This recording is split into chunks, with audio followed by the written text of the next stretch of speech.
नमस्कार दोस्तों, 22 जनवरी को अयोध्या में भगवान राम की प्राण प्रतिष्ठा हो रही है।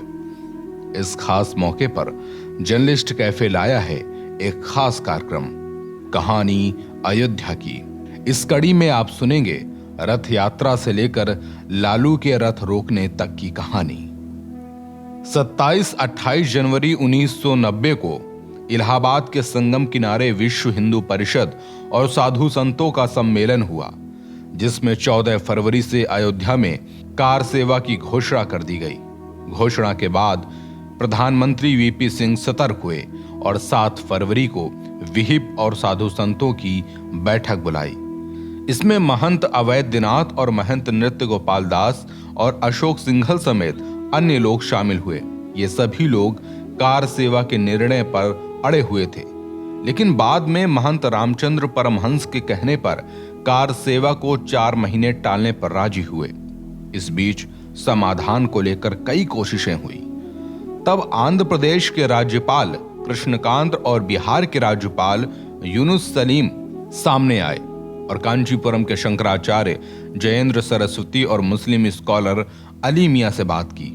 अलग अलग समितियां बनाने की बात चली, लेकिन ज्यादा कुछ हुआ नहीं और संतों के द्वारा प्रधानमंत्री को दिया हुआ समय बीत गया। वहीं 25 सितंबर को भाजपा के राष्ट्रीय अध्यक्ष लाल कृष्ण आडवाणी सोमनाथ से रथ लेकर अयोध्या को निकल पड़े।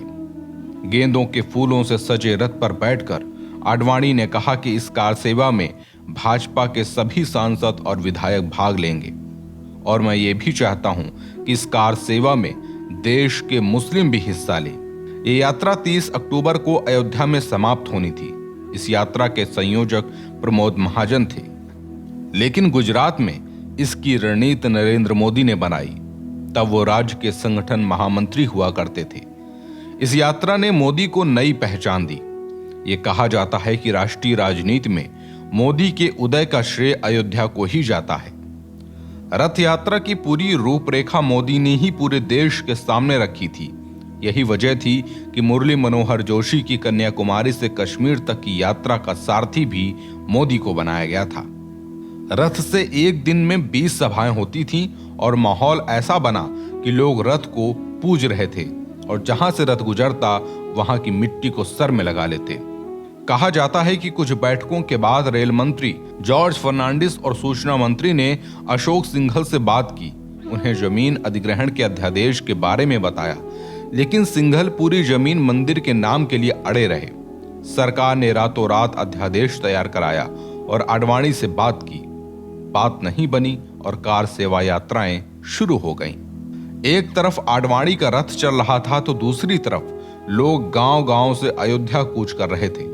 इन्हें न खाने की चिंता और न सोने और ओढ़ने की, क्योंकि कार सेवकों के लिए गांव-गांव में खाने और सोने की व्यवस्था की जा रही थी।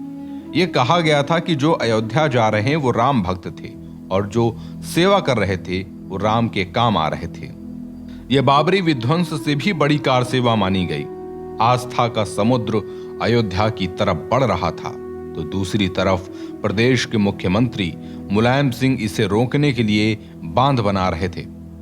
मुलायम सिंह ने अयोध्या जाने वाली सड़कों पर कहीं बैरियर लगवा दिया तो कहीं सड़कों पर खाई खुदवा दी और ऐलान किया कि कोई परिंदा अयोध्या में पर नहीं मार सकता।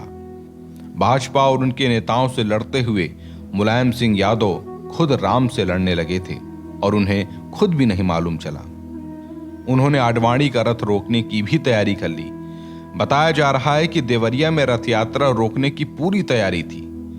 वीपी सिंह ने चाल चलते हुए बिहार के मुख्यमंत्री लालू से कहकर मुलायम की रथ रोकने की तैयारी विफल करा दी। प्रधानमंत्री के इशारे पर लालू ने आडवाणी के रथ को बिहार के समस्तीपुर में रोक लिया और उन्हें गिरफ्तार कर लिया। आडवाणी पर रासुका लगाया गया और लालू ने रथ रोक भाजपा की नाक पकड़ ली थी।